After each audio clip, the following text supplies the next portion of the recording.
Muy buenas noches, muy buenos días o muy buenas tardes, donde se encuentren. Soy Don Moshe Slyman. Quiero dedicar esta lectura del libro Luz para las Naciones del Rav Joel Schwartz. Del Rav Joel Schwartz. Estamos de las de la Yeshiva de Bar Yerushalayim en Israel.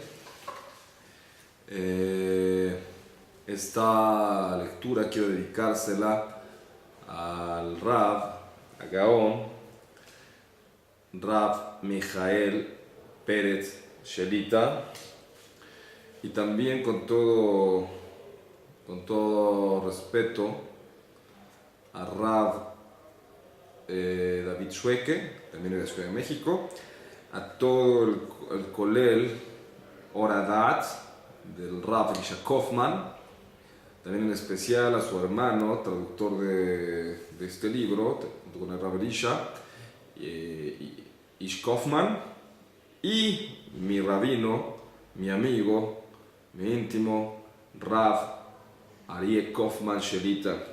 También en especial a la señorita Raquel Kaltún en la Ciudad de México. Bien, el pueblo judío. Una de las más acuciantes interrogantes que se plantea a la mente moderna es: ¿qué es un judío? El concepto de la identidad judía se halla situado en el centro de la misma pregunta con respecto a la identidad humana misma. Cada época se ha visto obligada a formular su propia excusa que justifique su rechazo de la realidad judía en toda su compleja amplitud. Mas cada uno de sus subterfugios se ha pulverizado en el suelo de su propia efectividad. Las ideologías nazi y comunista siempre han afirmado que la identidad judía es la más temible de todas, y la sociedad democrática contemporánea sostiene que ella es irrelevante de cara a los asuntos y desafíos del mundo actual. Ambas posturas tienen en común que su negativa a enfrentar los retos de la judeidad representa es parte intrínseca de su visión global del mundo. No obstante, en vista de la existente combinación actual, por un lado la libertad social y por el otro lado la carencia espiritual, la verdadera vocación del pueblo judío de ser testigos de la verdad divina frente a los demás pueblos de la tierra, tiene ahora la oportunidad de revelarse y de ser conocida. Las crónicas de la época relatan que un emperador alemán del siglo XVIII estaba un día discutiendo acerca de temas religiosos con uno de sus ministros, a quien le inquirió: «Dadme una prueba de la existencia de Dios que sea irrefutable». El ministro respondió: «Majestad, los judíos se constituyeron en nación en medio de circunstancias inauditas, solitarios en el desierto, mucho antes de que poseyeran siquiera un país propio. Se liberaron de la esclavitud acompañados por milagros y sucesos portentosos, y merecieron finalmente la revelación en el monte Sinaí, de la cual el mundo entero se percató, mas en la cual los judíos fueron los únicos en participar activamente como nación unificada. Posteriormente, entró una tierra que les había sido prometida a sus antepasados, siendo más tarde exiliados, tal como les había sido advertido que les ocurriría por sus propios profetas, si no se apartaban de sus caminos equivocados».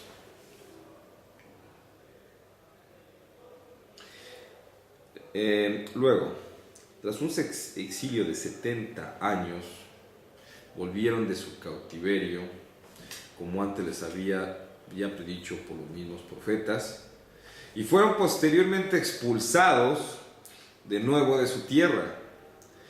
Durante el transcurso de 2000 años, padecieron tanto el exilio como la dispersión, pero aún así resistieron firmemente cualquier intento por destruirlos, alimentados por la promesa divina contenida en Malaquías 3, versículo 6, porque yo soy el Eterno y no he cambiado a vosotros, oh hijos de Jacob, no he consumido.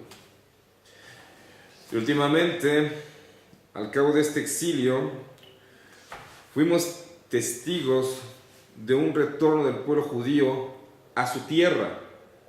Inmensas distancias separan a las dispersas comunidades judías y diferentes culturas las rodean, mas con todo eso, el lazo común aún existe para traerlos de vuelta a casa, a una nueva consolidación nacional de la tierra que les fue entregada por Dios. Todavía conserva la verdad contenida en su Torá, y sus enseñanzas tienen aún el poder de aglutinar junto a ellos a gente proveniente de todos los tipos de vida humana, cuyo deseo común es conocer a su Creador. La Torá, un regalo celestial. Para la mente humana, uno de los conceptos más difíciles de entender es sin duda el Dios hablando a sus representantes elegidos y entregándoles el regalo de su Torá.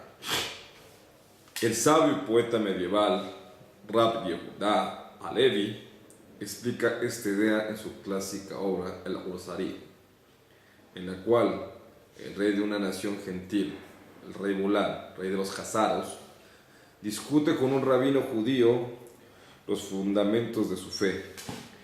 En el diálogo el rey mismo declara: sin embargo, la mente humana no puede creer que Dios sostuvo un intercambio con el hombre, excepto a través de un milagro que cambie la naturaleza misma de las cosas.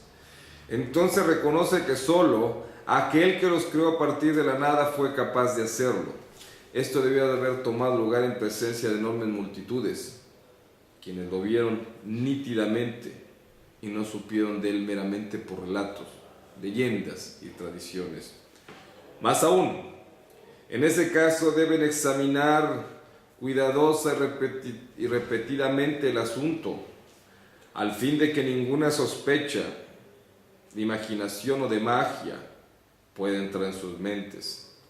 Quizás entonces será posible que puedan aprender este tema extraordinario, es decir, que el creador de este mundo y del otro, de los cielos y de las luminarias, pueda tener intercambio alguno con este insignificado pedazo de barro llamado hombre, y hable con él y le satisfaga sus anhelos y deseos.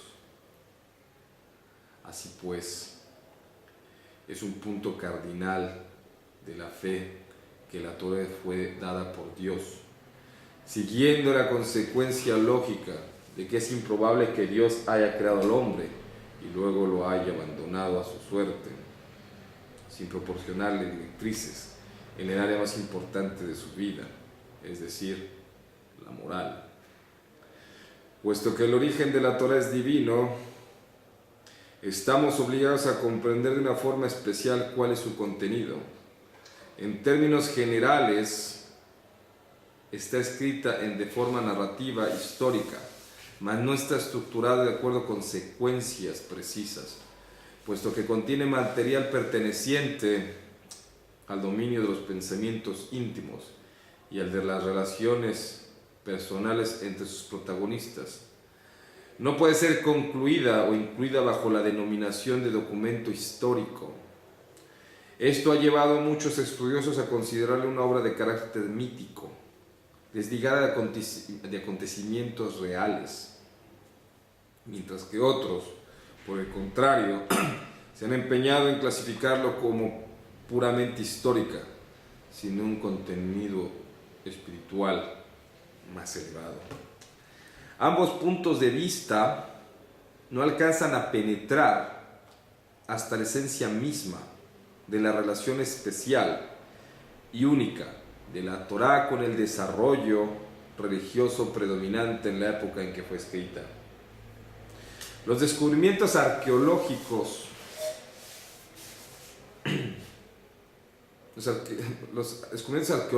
modernos nos han ayudado a entender el mosaico de la vida religiosa antigua, rica en la comunidad, y poner en relación a la Torá el arsenal de nuestros conocimientos de la vida general en la antigüedad en Medio Oriente. Como ha sido expresado por el profesor Albright, uno de los más destacados arqueólogos de nuestros días, el cual escribió: en la tradición hebrea posee la clara descripción de sus fundamentos tribales y familiares, una ventaja sobre todas las demás tradiciones nacionales. Desde sus más tempranos orígenes hasta las vicisitudes de sus diferentes exilios, en vano se encontró una historia comparable a esta en claridad. Más adelante afirma: hasta hace muy poco, los historiadores consideraban el relato bíblico sobre las tradiciones de los patriarcas del libro del Génesis como una falsa reconstrucción de los escritores hebreos en la época de la monarquía. Sin embargo, los descubrimientos de la última generación han alterado esta percepción, una percepción laica. A excepción de algunas fracciones de entre los más viejos investigadores, no hay un solo historiador que no se haya impresionado por los numerosos hallazgos que apoyan la estricta historicidad de las tradiciones de los antiguos. El doctor Yohanan Aharoni escribe en su monografía histórica sobre la tierra de Israel lo siguiente: los nuevos descubrimientos han transformado radicalmente el enfoque de los investigadores a la Biblia. Ahora ven un origen histórico desde el primer momento que incluye los orígenes del pueblo. La actitud de los científicos ha cambiado no solo porque en el interín se han hallado otras fuentes históricas más serias que describen los eventos mencionados en la Biblia desde la perspectiva de su participación en la vida del pueblo egipcio y de los primeros asirios y cananeos. Su actitud ha cambiado porque las escrituras ya no existen en el vacío. Hoy en día tenemos muy clara la imagen del asentamiento del mundo y de los países en los cuales estos eventos ocurrieron, sus costumbres y leyes tal como son descritas en las escrituras, los nombres y los lugares mencionados, que son sólo apropiados para la época en discusión. Ningún escritor o editor pudo haber sido capaz de ensamblar relatos como estos, cientos de años después de su acaecimiento, puesto que las condiciones y costumbres ya habían cambiado drásticamente para entonces. El fondo histórico. Las condiciones y costumbres de vida son impropias. Solo el segundo milenio antes de la era común. No hay ningún científico serio que sea realmente capaz de arguir en este pueblo. Es decir, que estas tradiciones fueron transmitidas de generación en generación hasta que tomaron su lugar en las escrituras. La revista Newsweek, del 21 de septiembre de 1981, reseñó en sus páginas noticias de hallazgos sobre la ciudad de Ebla, que nos ofrecen su cultura y nombres, tal como son presentados en la Biblia. Particularmente se menciona a Eber, rey de Ebla. Eber fue un antepasado de Abraham, mencionado en el Génesis. Asimismo, se dan otras interesantísimas informaciones sobre las circunstancias que rodearon a las primeras manifestaciones religiosas descritas en la Biblia. El mundo de la naturaleza también abunda en pruebas de que la información dada en la Torá es de tal modo correcta que afirma su origen divino. Por ejemplo, la ley oral coetánea en el texto bíblico, al discutir los signos de permisibilidad alimenticia de los peces, solo aquellos que posean aletas y escamas están permitidos. Afirma que todo pez que posea escamas también tiene aletas, lo que ha sido comprobado como científicamente exacto. El Talmud pregunta al respecto de esta asombrosa información: ¿acaso era Moshe Rabbenu un pescador? Para que fuera capaz de conocer todos estos detalles, puesto que no lo eran, la respuesta más obvia es que los conoció por revelación divina. Nuestras tradiciones igualmente declaran que el hombre es por naturaleza herbívoro. El permiso para consumir carne le fue dado solo a través, o más bien después del diluvio. Una inspección de la estructura dental humana nos revela que es plana, más apropiada para la ingestión de vegetales que para la masticación de carne animal. A fin de calcular el tiempo de las festividades y diseñar el calendario religioso, un profundo conocimiento de astronomía y matemática era necesario, mayor que el que prevalecía hace miles de años. Esto indica que se contaba con una tradición al respecto que llenaba las deficiencias propias del conocimiento puramente humano de esa época, tradición cuyo origen provenía de la enseñanza otorgada directamente por Dios mismo. Desde los tiempos bíblicos, los eventos históricos han proporcionado abundantes ejemplos de fiel cumplimiento de las palabras de la Torá. Uno de ellos es que la tierra de Israel fue prometida exclusivamente al pueblo judío. Y desde su exilio, ninguna otra nación jamás se ha establecido en asentamiento permanente de primer rango. Este fenómeno es una concreción de las palabras de Levítico 26:32, Vaikra. Y yo haré que la tierra sea desolada y destruya a vuestros enemigos que ahí habiten. El comentario bíblico, Torat Kohanim, comenta sobre el particular. Esta es una buena medida para el pueblo judío, es decir, que ningún enemigo hallará jamás descanso o abundancia en la tierra de Israel. El comentarista medieval Moshe ben Nachmanides añade: estas son buenas nuevas que deberían ser proclamadas donde se hallen los exiliados, que nuestra tierra no acepta a nuestros enemigos. Y de hecho, desde que la tierra de Israel fue conquistada por los romanos, declinó progresivamente, y ni uno de ellos, ni los bizantinos, ni los árabes musulmanes, ni los mamelucos, también musulmanes, o los turcos, también musulmanes, por no hablar de los ingleses, que son cristianos, han tenido nunca éxito de hacer de ella algo más que una provincia desatendida, sin vitalidad o atracción propia. Solo el tenaz sentimiento judío de concernencia a lo largo de todo este tiempo ha logrado convertirla de nuevo en un lugar digno de atención. Ni siquiera la economía interna ha prosperado nunca sin la ayuda de los judíos, como fue profetizado en Ezequiel y Ezequiel 36:8. Vosotras, montañas de Israel, alargad vuestras ramas y rendid vuestro fruto a mi pueblo, porque ellos están cerca de venir. El señorío árabe musulmán sobre la tierra desde el anterior al reciente retorno de los asentamientos judíos tiene una asombrosa explicación en la literatura mística del Zohar, donde se interpretan los versículos 21 y 23 del capítulo 30 de los Proverbios. Por 3 cosas la tierra tiembla, y por 4 no puede permanecer: por un siervo cuando reina, y un hombre vulgar cuando está saciado con comida, por una mujer odiada por su esposo mientras está casada, y una sierva que reemplaza a su patrona.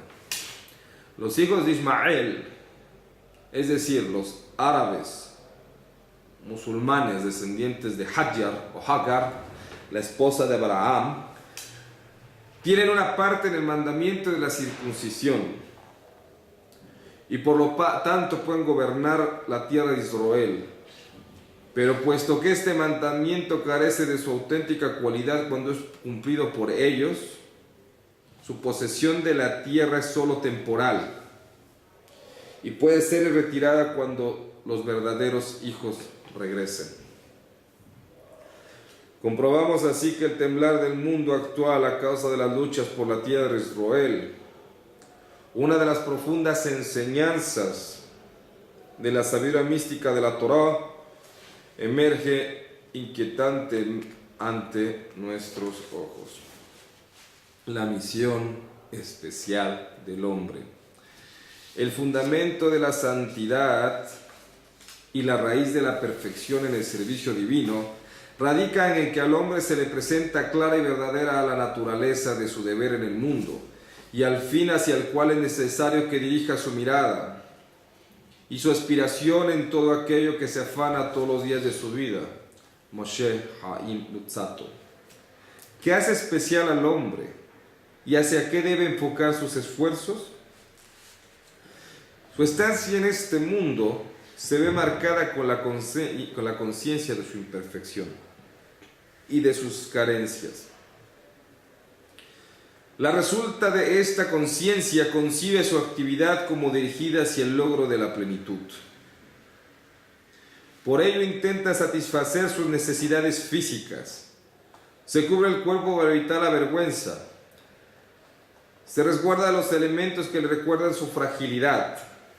Come para rellenar el vacío que se anuncia dentro de él varias veces por día.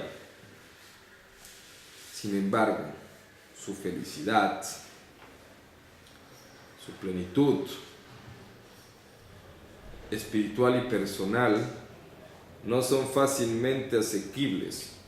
Peor aún, la satisfacción misma de sus necesidades físicas llega en ocasiones a interponerse en el camino de la adquisición de los valores más elevados.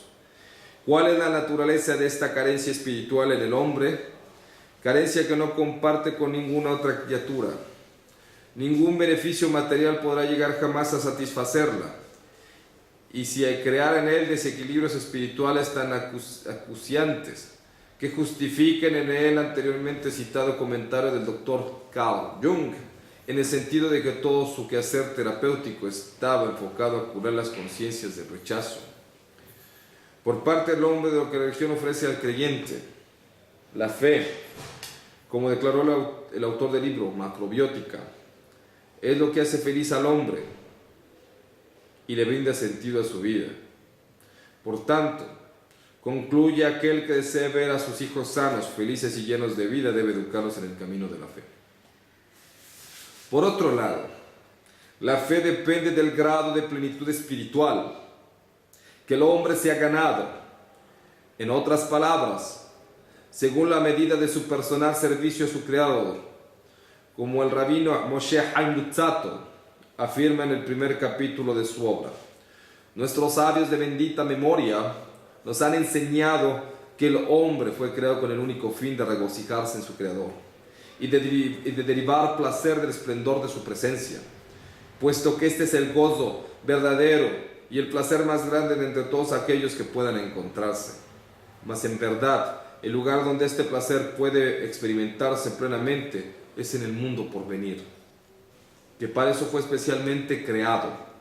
Empero, el único camino para alcanzar el objeto de nuestros anhelos es a través de este mundo.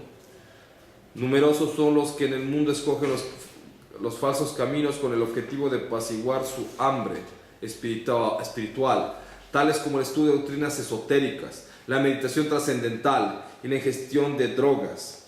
Pero el único método real de situarse en el camino que conduce a la presencia del Creador es el cumplimiento concreto de sus mandamientos, puesto que solo ellos constituyen un vínculo entre él y su creación, como está expuesto en la obra El esplendor de Israel del Maharal de Praga.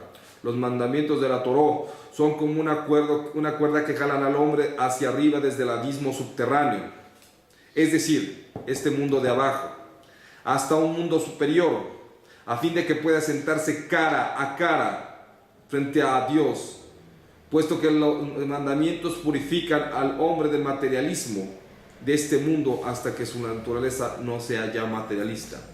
La palabra mandamiento, mitzvah o mitzvah, en hebreo se origina de una misma raíz verbal que también significa vincular, formar un lazo.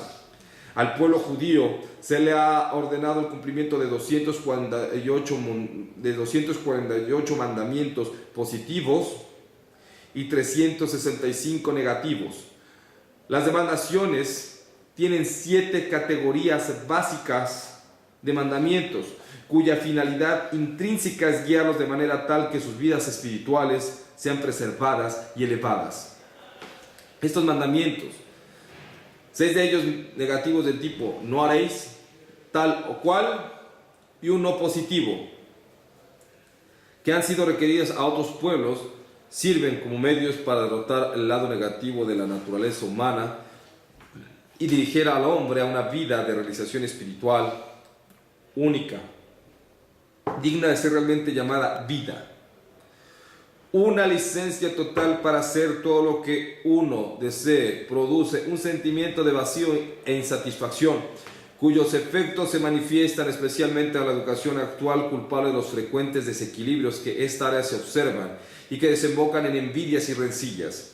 El doctor Dreyas, en su popular libro sobre la educación infantil, determina los parámetros fundamentales, los límites y las restricciones cuando son aplicados como ley, proporcionan un sentido de seguridad y hacen posible los actos correctivos dentro de un esquema de grupo, fuera del cual el niño se siente perdido, sus interminables esfuerzos por encontrarse a sí mismo. Producen aquellas expresiones desfavorables de los cuales somos testigos en el comportamiento de nuestros niños. En los niños este fenómeno es fácilmente reconocible. Los adultos, sin embargo, también sienten una falta de propósito y de positividad debido a la ausencia de guías realmente confiables. Esto no equivale a sugerir que la religión es una infalible receta para la felicidad, pero sí que el hombre asume estos mandamientos con la finalidad de cumplirlos tal y como el Creador quiso que fueran cumplidos. Cuando Él creó al hombre, entonces emergirá a través de ellos una vinculación con la bondad inherente del Creador, misma que le brindará el sentimiento de realización necesario para remediar aquellas diferencias. Mas si el hombre hace exactamente lo opuesto de lo que se espera de él, en la misma proporción de las carencias de su vida incrementarán. Existen de hecho ciertas cualidades que especialmente conducen a un mayor grado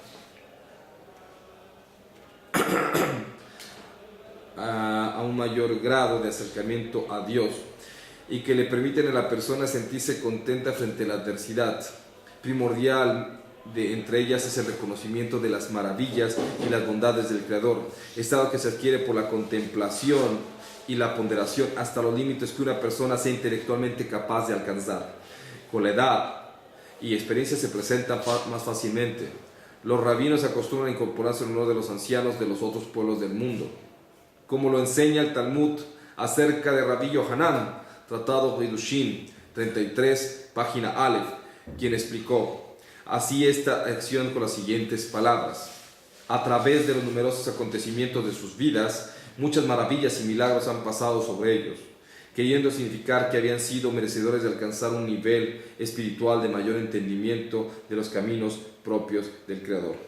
El hombre debe además realizar esfuerzos por desarrollar la creación misma, una de las tareas para la cual fue creado. Él es considerado como un compañero de Dios en el proceso de la creación, como lo declara el Génesis Bereshit 2.3, en referencia del mundo que Dios creó para hacer. Para lograr esto es necesario que el hombre trabaja, como explican los sabios del Talmud. El trigo requiere trabajo para hacer pan de él y la lana para fabricar vestidos. La creación fue hecha de manera tal que requiere de mejoramiento y esta es la tarea de la humanidad en su conjunto, no solamente de judíos, sino también de gentiles que se someten al Creador. Esta misión desemboca en la comunión con la intención divina para el género humano, como se haya escrito en Isaías 45:18, en relación con el mundo. No para el vacío Él lo creó, Él lo formó para ser habitado. El gran principio de la bondad hacia otros es una condición indispensable de cualquier acercamiento al Dios de la misericordia. Tú has construido el mundo con bondad. Teilim, Salmos 89:3. El mundo fue creado para la realización de actos de bondad. Uno de los sabios del Talmud, Rabbi Shimon, añadió la siguiente parábola. Cuando Dios decidió crear a Adón, los ángeles vinieron a él repartidos en dos grupos. Uno diciendo, créalo, mientras que el otro replicaba, no lo creas, no lo crees. Como está escrito, la bondad y la verdad se han encontrado juntas. La justicia y la paz se han besado. Salmos, Teilim 85:11. La bondad concluyó, créalo, porque él hará actos de bondad a otros. Bereshit Rabó.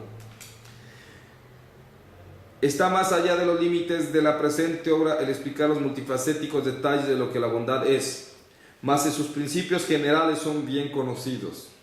Y dentro del contexto de los 7 mandamientos no explican la exageración que en ocasiones ocurre en los círculos religiosos que desembocan en el ridículo. Un balance adecuado puede ser logrado para evitar este resultado. Una vida de auténtico sentido incluye en cada una de sus acciones un componente de la Torá. Puesto que verdad, no hay distinción alguna entre lo religioso y lo mundano, todos los segmentos de la vida claman por espiritualidad. Así como uno camina o descansa por espiritualidad, come y bebe. Debe realizarlo como la preservación y el fomento de sus más elevadas facultades en el servicio de Dios.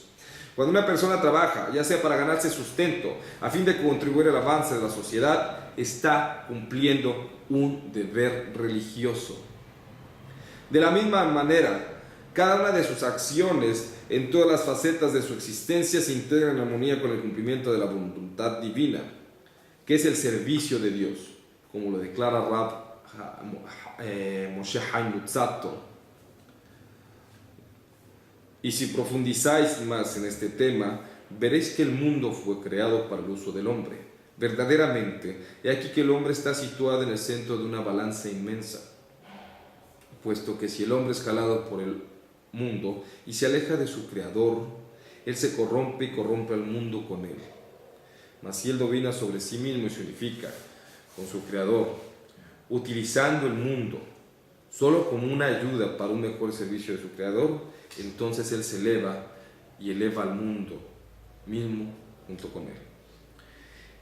Este en un sólido principio general que tiene incumbencia y aplicación para todos los pueblos del mundo, tanto para los judíos como para las demás naciones. Hay, sin embargo, una diferencia entre el servicio divino de los judíos y el de las naciones del mundo. Los demás pueblos sirven a Dios a través de la oración, los rituales, sacrificios y la nobleza moral en el comportamiento social. Todas estas acciones espirituales que pueden y no incidir mayormente en el plano del materialismo. Mas el servicio de los judíos involucra todos los aspectos de la vida, desde el mero anudar de la agujeta del zapato hasta las leyes sobre la modestia, la comida y la bebida, e incluso más allá. Rabbi Tzadok, en su Israel Santo, destaca a la circuncisión de entre los demás mandamientos como la esencia del pacto de Abraham, nuestro Padre. Un testimonio perpetuo en el órgano mismo de nuestros deseos, de que los hijos de Israel son santos ante Dios y están enteramente subyugados a su voluntad. Prosigue afirmando que el Shabbat, con su componente necesario de comida y bebida, es también específicamente judío. El tratado Shabbat del Talmud revela el vínculo único entre el Shabbat y el pueblo judío. Existe tal como la siguiente parábola lo manifiesta, haciendo afirmar el Altísimo: tengo un bello regalo en mi bodega y su nombre es Shabbat. Deseo dárselo a Israel. Implicando que solo Israel le fue dado y no las demás naciones de la tierra.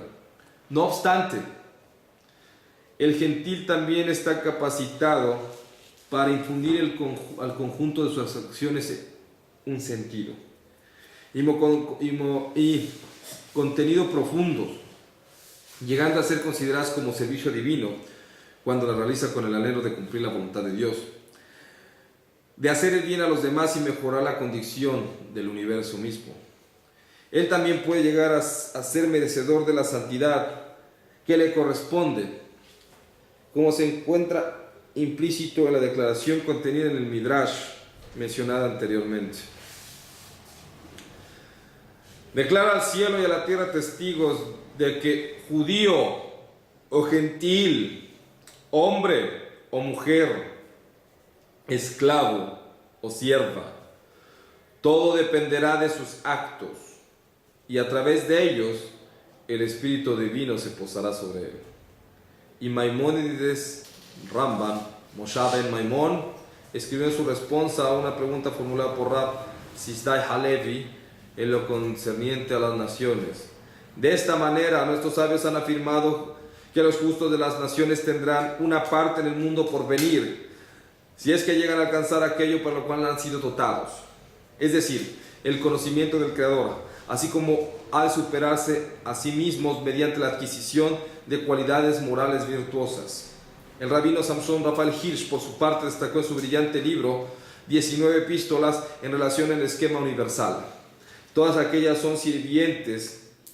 son sirvientes delante del trono de Dios, porque como declaran los sabios, no fue con una sola palabra creadora con la que el Todopoderoso convocó a la existencia todas las cosas, ya sea al universo o al individuo, a fin de que cada una de ellas dependiera inmediata y exclusivamente en su magnanimidad para su existencia y actividad. Por el contrario, fue a través de una serie progresiva de 10 procesos que Dios llamó a su mundo a la existencia, dando y creando una abundancia de fuerzas y ocasionando que cada una de ellas penetrara a las demás y obrara una cooperación estrecha con ellas, de acuerdo con su voluntad, y uniendo y separándolas de modo tal que cada una coadyuvara al mantenimiento de la otra.